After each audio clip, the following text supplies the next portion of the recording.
Bonsoir à tous et merci de nous rejoindre dans l'info continue ce mardi 21 avril 2026. On évoque, s'il faut le dire les choses ainsi, les premiers pas du président Romiad Ouadani une fois à la tête du pays. Les résultats sont connus. La Cour constitutionnelle a d'ailleurs proclamé ce mardi les résultats définitifs de cette élection du 12 avril dernier. Pas de changement. Romiad Ouadani reste et demeure le président de la République du Bénin élu. Nous sommes en plateau ce mardi avec les duos de tous les mardis. Delphin Ngara, bonsoir. Bonsoir M. Ham, bonsoir à Arnaud Deguenon et bonsoir à tous les téléspectateurs. Alors, vous êtes en face de Arnaud, Paul Arnaud Deguenon. Paul Arnaud Deguenon, bonsoir. Oui, bonsoir Ara, bonsoir Delphin et puis à tous ceux qui nous regardent. Allez, on suit tous l'actualité. D'abord, la Cour constitutionnelle qui a proclamé les résultats définitifs de cette élection du 12 avril dernier. Romiad Ouadani est élu président de la République. Votre réaction avant qu'on évolue?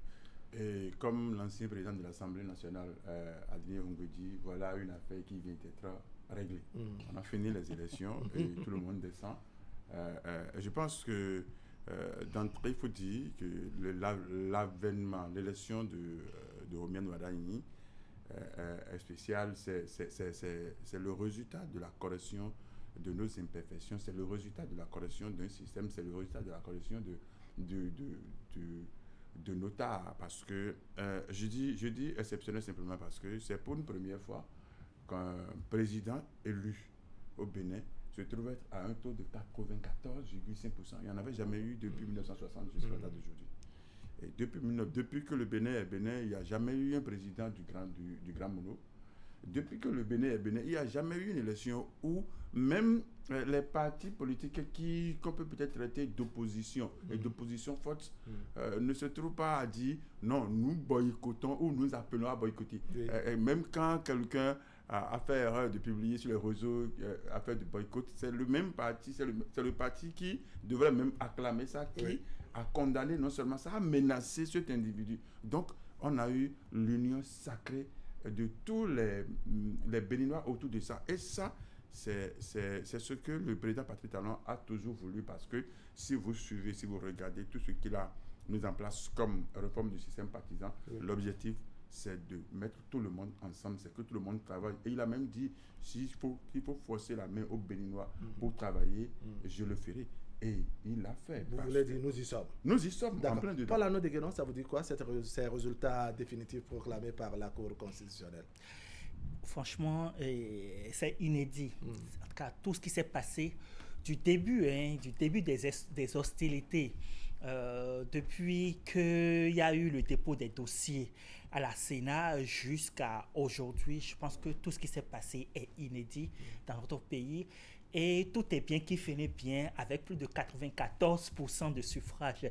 C'est quelque chose d'exceptionnel. Je n'ai jamais imaginé qu'au Bénin, on aurait un suffrage comme ça. Donc, je pense que Romiad Ouadani, aujourd'hui président de la République, donc son Excellence, Monsieur Romiad Ouadani, il vient aujourd'hui avec un gros poids sur la tête, avec une grosse caisse sur la tête, parce que, vous voyez, aujourd'hui, il part avec toutes ses attentes. D'accord. Donc, ces 94% de vote, il part avec ses attentes, avec tout ce que l'on peut espérer donc d'un président de la République élu de cette façon, avec, vous l'avez vu, hein, vraiment, toute cette flambée de soutien autour de sa candidature. Donc, car il est là maintenant et puis on va l'attendre de pied ferme, on va voir un peu ses premiers pas. Oui. C'est vrai que dans ses premiers mots, il a appelé à l'union nationale. Oui. Donc on va peut-être voir un peu plus en profondeur. Alors une fois président, naturellement, quand il va commencer, il y a sans doute des chantiers sur lesquels on l'attend, un peu comme les chantiers prioritaires. Ses premiers pas, vous l'attendez sur quel chantier par exemple? J'attends qu'il donne rapidement un sens à la traite politique. Parce que il a 94, et quelques pourcents, et puis son challenger à 5%. Et puis, si je ne me trompe pas, c'est près de 260 000 électeurs. Ce n'est pas négligeable. Et donc, c'est le moment de dire, oui, ok, l'autre a juste 5%, mais ces 5% comptent aussi pour le Bénin. Ces 5% sont des Béninois. Et donc, si j'étais son conseiller ou si j'étais à sa place, La première action à faire, c'est de rencontrer mon challenger. Le premier jour, à 8h, je rencontrais mon challenger pour dire, OK, félicitations, puisqu'il avait félicité par l'écrit, le challenger l'avait félicité par l'écrit, mais lui, il va le recevoir directement pour dire, oui, aujourd'hui, on a fini les élections, la trêve politique devrait commencer par nous. Et donc, du coup, il l'invite, il échange avec lui, le félicite, et il promet à ces 260 000 électeurs, dit, OK, il y a des choses que vous avez appréciées dans le projet de l'autre. Soyez sûr qu'il y aura des choses qui seront piquées dans ça pour satisfaire tout le monde. Et ce n'est pas seulement pour satisfaire, c'est-à-dire quoi? C'est de dire, nous venons de finir les élections, nous sommes du grand mono, de la même localité. Oui. Donc on doit pouvoir donner le top de ce que, oui, on a fini, on se donne la main dans la main, on doit pouvoir travailler d'une façon, unanime, histoire de pousser et que tous les coins et les recoins de chaque localité puissent sentir que oui, on a pris le pouvoir. Parce que oui, aujourd'hui, ce n'est pas seulement Romuald Wadagni qui a pris le pouvoir. C'est la jeunesse qui a pris le pouvoir. Oui. C'est tout Mono qui a pris le pouvoir. Alors pourquoi de façon résumée, quand on écoute, comment dire, Delphin Gangana, la question de la trêve politique doit être un des éléments moteurs, un des éléments fondamentaux de Romuald Wadagni une fois à la prise du pouvoir? Bon, vous savez, c'est une question que jusqu'à aujourd'hui, personnellement, je n'ai pas encore compris cette problématique de la trêve, de cette trêve qui a été instaurée, parce que lorsque vous analysez, déjà dans notre habitude, je n'ai pas compris quelle est la nécessité d'instaurer dans notre loi la trêve, puisque après les élections, on a toujours constaté par le passé qu'après les élections, il y a toujours une certaine accalmie, et ce n'est que progressivement après que les choses se font encore plus incisives. Donc, bon, personnellement, je n'ai pas compris. Maintenant, par contre, pour moi, ce que je me dis, c'est que Wadagni, la première des choses, qu'on le veuille ou non, c'est d'abord les tensions politiques. Certes, ça semble se calmer, mais il y a quand même quelque chose qui est là, à mon avis. À mon avis, et c'est sur cette question d'abord que je trouve que le président Wadagni doit le prendre comme priorité. Comment faire pour réunir les Béninois? C'est vrai qu'il a dit dans ses premiers mots que lui veut une gouvernance un peu à l'unité nationale, mais on veut le voir dans les actions. Il a eu à dire qu'il y a quand même des choses dans l'ancien régime que lui, il compte corriger. Lesquelles choses, beaucoup l'ont toujours dit, c'est beaucoup plus les questions politiques, les questions, vous voyez, dans les réformes. Ces réformes n'ont peut-être pas satisfait tout le monde. Donc, il faudrait que le président Romuald Wadagni, dès qu'il va entrer dans ses fonctions, puisse donc prendre ces questions comme priorité. D'accord, vous allez évoluer tout à l'heure. Est-ce que les Béninois sont divisés pour autant pour que la question de réunification, d'unité ou bien de rassembler les Béninois soit une priorité pour autant? Oui, division, ça ne veut pas dire qu'il faut scinder le pays en deux avant qu'on ne parle de division. La trêve politique, puisque même quand il a fini par tourner, il retombe encore sur politique. Parce que tout est politique. Et quand vous n'avez pas la paix, quand je dis la paix, ce n'est pas impérativement la paix avec un fusil derrière qu'on dit, ce n'est pas la paix menacée par fusil. Même si vous n'avez pas la calmie au sein de votre, c'est-à-dire famille nucléaire, il y aura des choses que vous ne pouvez pas réussir. Donc du coup, la trêve politique vise, puisque on n'a pas dit, et que les gens ne fassent pas confusion entre trêve politique et puis critique. On n'a pas dit de ne pas critiquer. Mais la trêve politique, c'est-à-dire on a fini avec la politique politicienne, les guerres politiques et autres. Regardez, vous avez vu, c'est déjà le début de la trêve politique, le fait que tout le monde se trouve d'accord à accompagner, à dire nous allons quelque part. Et même c'est cette trêve politique qui a fait que vous allez voir, regardez, les démocrates disent nous allons observer l'évolution des choses, histoire de savoir et que ci et que ça. Donc si on pouvait déjà se donner la main, parce que si vous ne vous entendez pas, si l'autre tire de peu partout, c'est que vous n'allez rien faire de bon. Est-ce que dans la pratique, les combats ou les guerres, les déchirures qu'on avait n'étaient pas vraiment liés à une personne plutôt qu'à un idéal? Pas que ça. Oui, en fait, l'impression que moi j'ai eue ces dernières années, c'est que notre démocratie, on a tendance à faire comme si la démocratie, dans une démocratie, tout le monde doit parler à l'unisson. Vous voyez, c'est l'impression que j'ai eue. Et donc, du coup, on a tenté de faire taire presque tout ce qui est voix discordante. Donc, dès que vous avez une voix qui n'est pas trop alignée un peu à la gouvernance actuelle, on a tendance vraiment à vous dire non, bon, vous êtes genre, vous n'êtes pas patriote, vous n'êtes pas, vous voyez, donc il y a cette sensation, ce sentiment, voilà, ce sentiment. Or, ceux qui peut-être ne parlent pas de la même voix que vous ne sont pas forcément des anti-béninois, vous voyez, et on doit encore réintégrer dans notre façon de voir les choses, de voir la politique, que les voix discordantes sont quand même importantes dans une république. D'accord. Alors, sur quel autre chantier on peut également attendre le président comme premier pas, une fois élu président de la République, les premières actions à poser, par exemple? Les premières actions, à part le côté politique, histoire d'appeler tout le monde à travailler. L'autre action, parce qu'il avait dit, je crois, à l'entame des campagnes ou même déjà son investiture pour être candidat, et que l'assurance santé sera opérationnelle et même le jour, il disait c'est comme s'il sera opérationnel maintenant. Donc, du coup, il se trouve, si le 25, il doit pouvoir rendre ça opérationnel parce que tout a été déjà étudié, tout a été déjà fait. Parce que la chance, c'est que, oui, pour une première fois au Bénin, on a quelqu'un qui est sorti du système.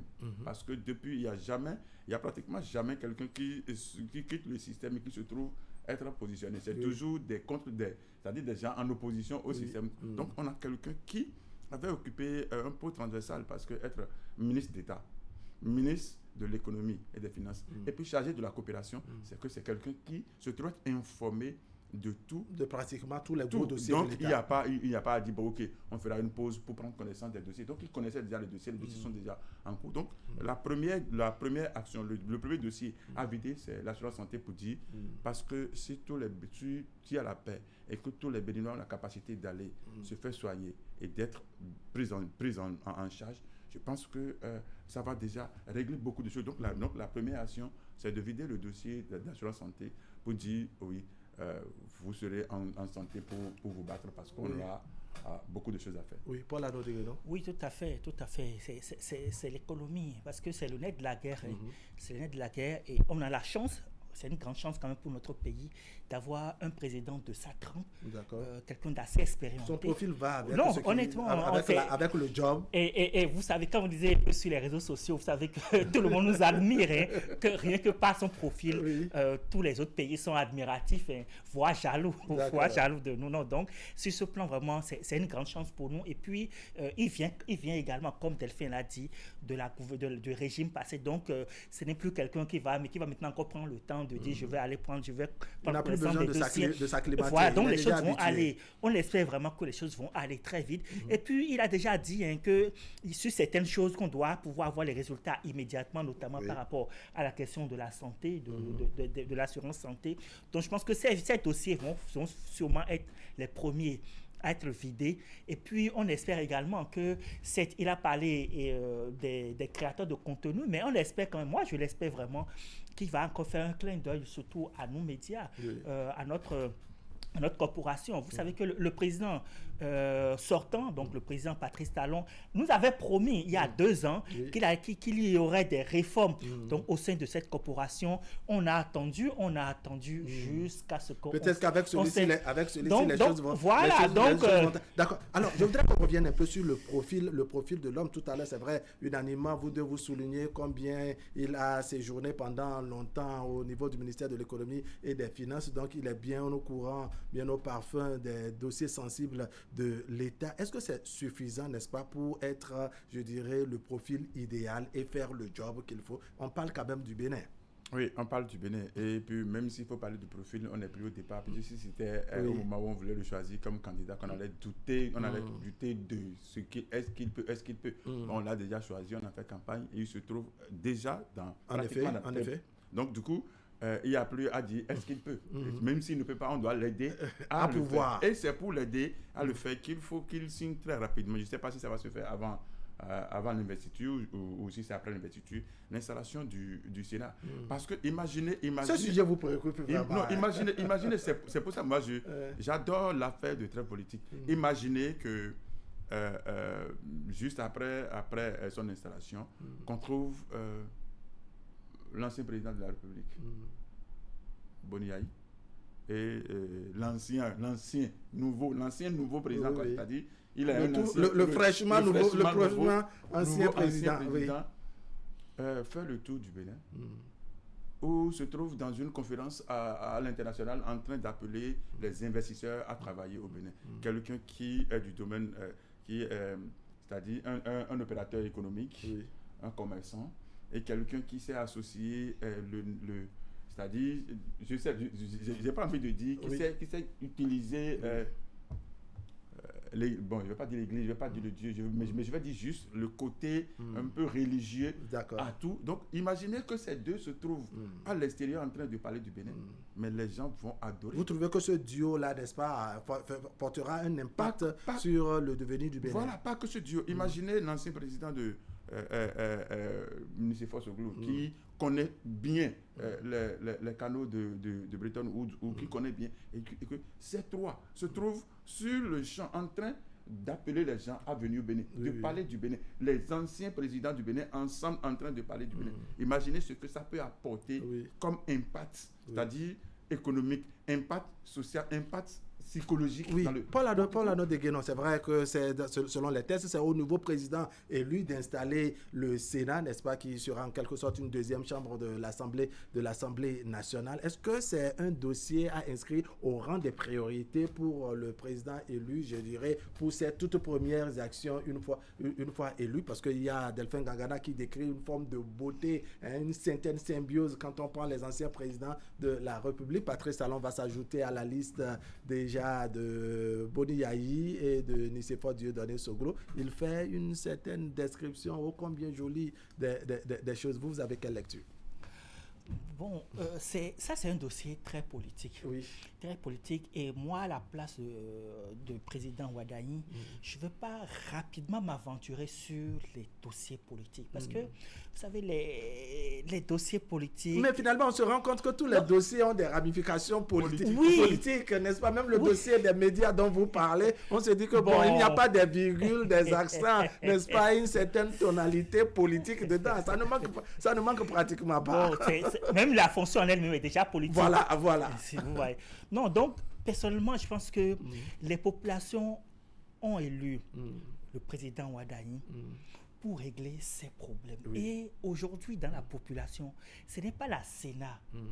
Non, la Sénat, c'est aussi ce n'est pas le Sénat qui constitue une priorité aujourd'hui pour les populations. D'accord. Ce qui constitue une priorité pour les populations, c'est les questions économiques, les questions de santé. Et quand on parle d'économie, c'est un spécialiste en la matière. Tout à fait, tout à fait. Donc, que le président laisse de côté ces questions pour se préoccuper des questions politiques, notamment l'installation du Sénat, personnellement, je pense que ce ne serait pas une bonne réponse envoyée aux 94% qui l'ont élu. D'accord. Vous ne voyez pas une certaine priorité, en tout cas? Non, je ne le vois pas. Alors, est-ce que ce n'est pas un savant dosage des choses qui fera, je dirais, la beauté des premières actions ou les premiers pas de Romuald Ouaddaï? Il ne saurait se dire, non, je fais un focus juste sur les questions économiques en épargnant les dossiers politiques et autres. Il ne saurait également dire, non, je m'occupe des questions politiques et oublier les autres. Il faut un minimum d'équilibre, selon moi.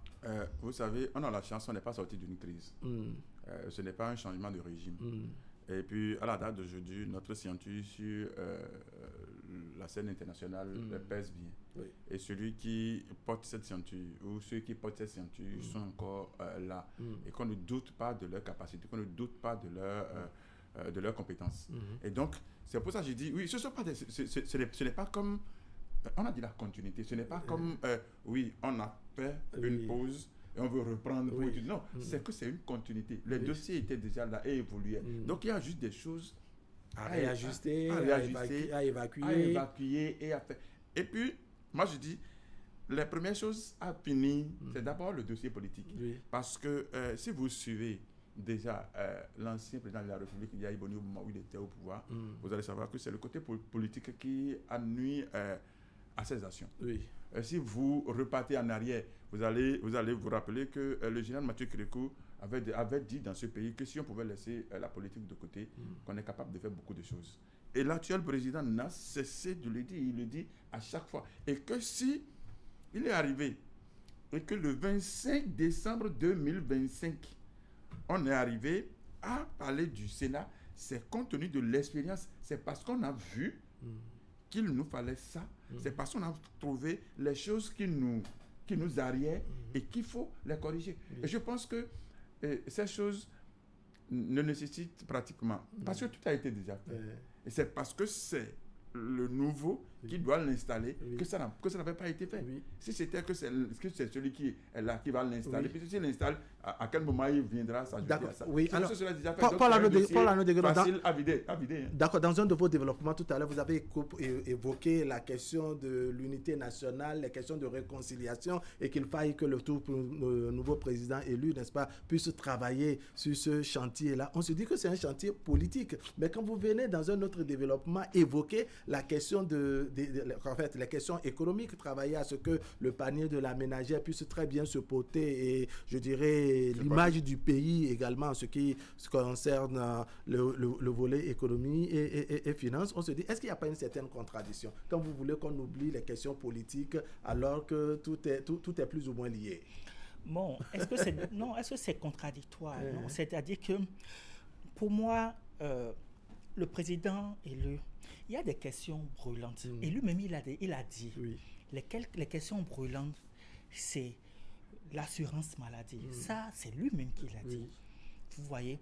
Donc, laissez ces questions pour prendre comme priorité l'installation du Sénat. L'installation du Sénat, c'est la fête d'une demi-journée, la fête d'une matinée, on a déjà réglé ça. Regardez. Personne n'a dit qu'il faut qu'il laisse l'assurance maladie. Non, attendez, vous savez, dans les 3 premiers mois d'un président, on évalue l'action d'un président à travers les 90 premiers jours de sa gouvernance.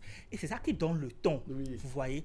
Est-ce que... Et si l'instant d'une matinée, n'est-ce pas, on installe un Sénat, en quoi ça gêne? Non, regardez. En quoi ça empêche le président de poser les autres actions? Non, regardez, même les questions de assurance maladie, c'est aussi question d'une journée. Vous pouvez prendre un décret, vous voyez, non. En fait, c'est le ton que vous lancez à votre population. Quelles sont les priorités? Quelles seront les priorités au cours de votre mandat?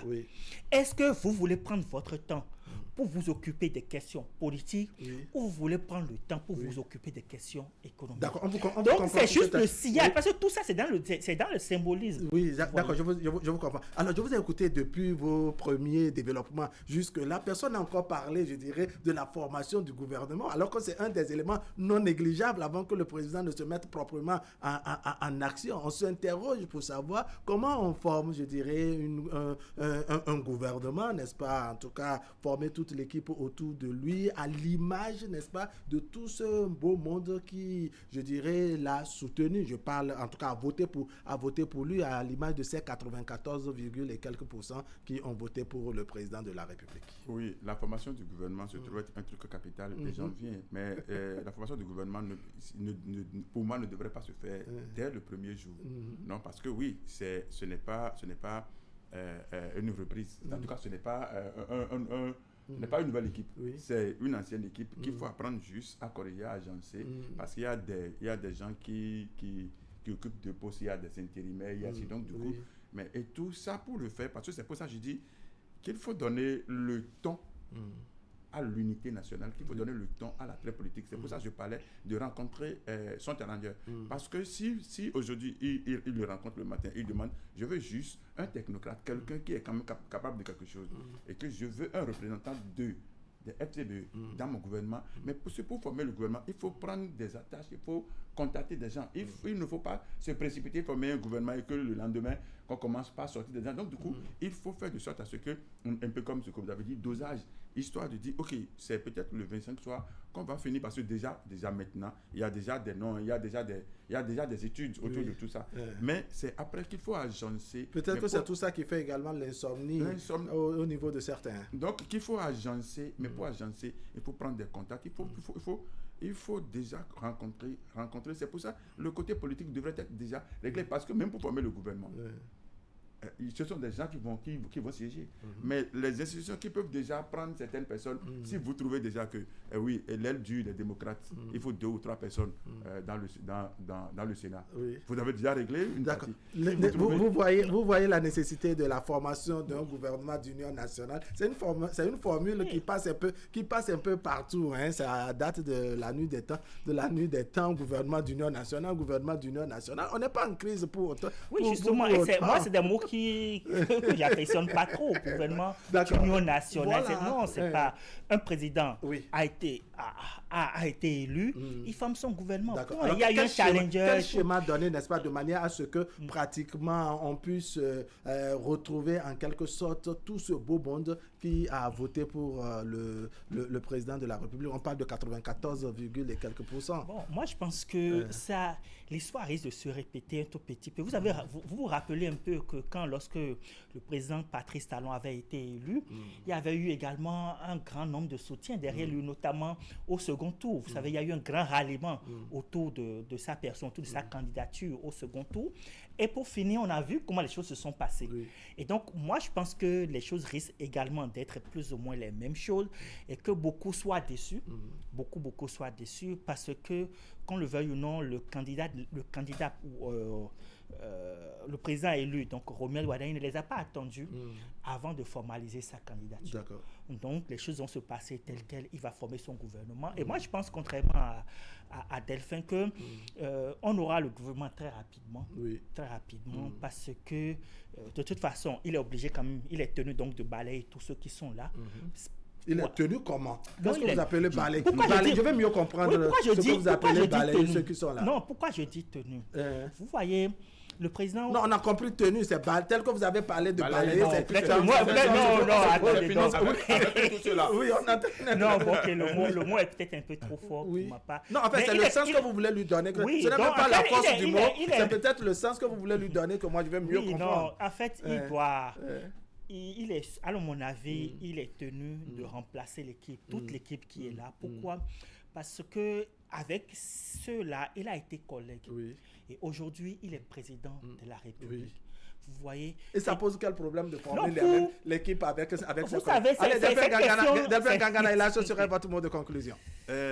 Contrairement à mon vis-à-vis, ce n'est pas balayé, mais il va changer. Non, il a déjà corrigé le mot. Parce que, vous savez, ce n'est pas parce qu'on a été collègue que je ne peux pas devenir votre chef et que vous allez me respecter, que vous allez travailler avec moi. Non, ça ce n'est pas ça. On peut dire peut-être même le petit frère de la famille, parce que dès que vous êtes choisi, c'est que vous êtes choisi. Et pour travailler, on ne regarde pas la taille de quelqu'un pour travailler avec l'intéressé. Donc le gouvernement, moi je pense que le gouvernement, ce ne sera pas le premier jour qu'on va former le gouvernement. Mais peut-être que le 25, le 26, on aura le gouvernement, mais le premier jour, ce serait régler certains dossiers urgents, histoire de dire, OK,